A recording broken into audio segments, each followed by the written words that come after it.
Papasok ka yung tricycle na yun. Nandyan kayo. Parada.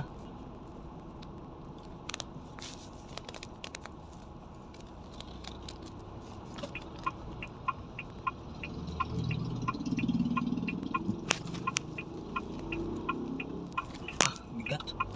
Ang dami nila.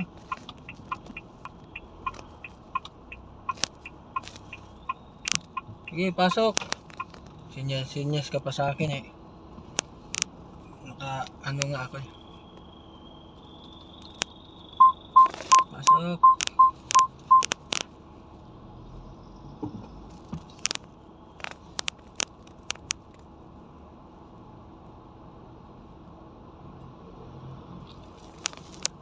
Tagal kasi matapos yung kalsadang to eh.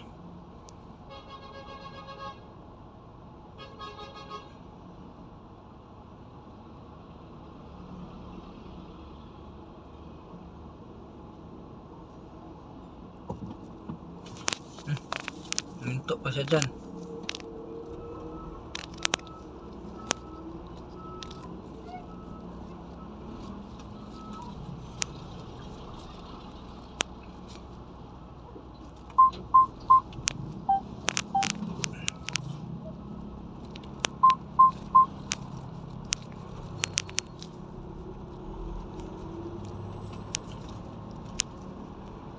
Haba na pala ng ano. Tapos meron pang junk shop. Kung kinain pa ng junk shop yung isang lane. Yari. Haba na pala nila oh.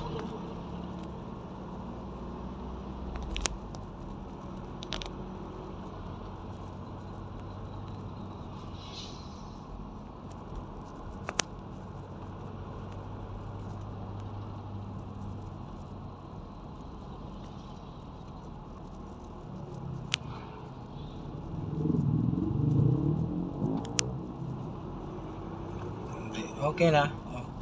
Sige. Layo pa. Tapos kakanan tayo dyan. Papasok ng NLEX. Diba? Solve na. Oh, malayo pa. 30 minutes pa yung biyahein natin. Ito ako araw-araw. Yung NLEX parang bakuran ko na lang. Minsan mababa sa 25. Basta walang traffic yung NLEX, kuha naman yan na 20 o 22. Ganun. Pero pag ma-traffic, yung isang oras, kulang yan. Ano nangyari? Ba't? Oh, dumiretso pa yung motor mo. Ba't ayaw dumiretso nito?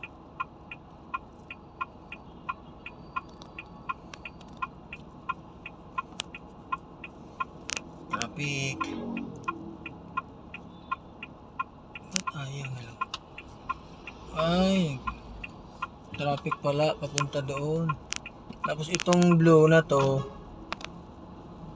gustong i-kiss niya yung yan oh. Next, sige, ikaw na. Malaki ka eh. Alam nga, sisingit ako sa'yo. Ayan, traffic pala doon.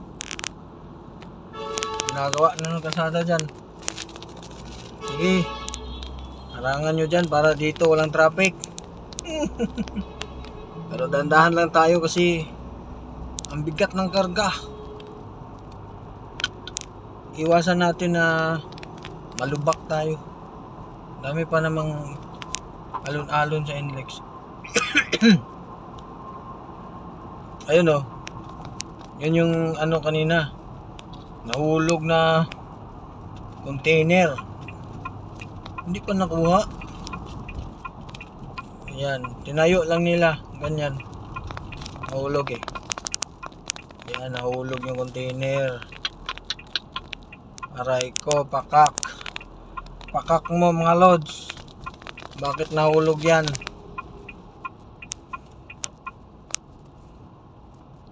Okay, stop. Okay, ito na yon.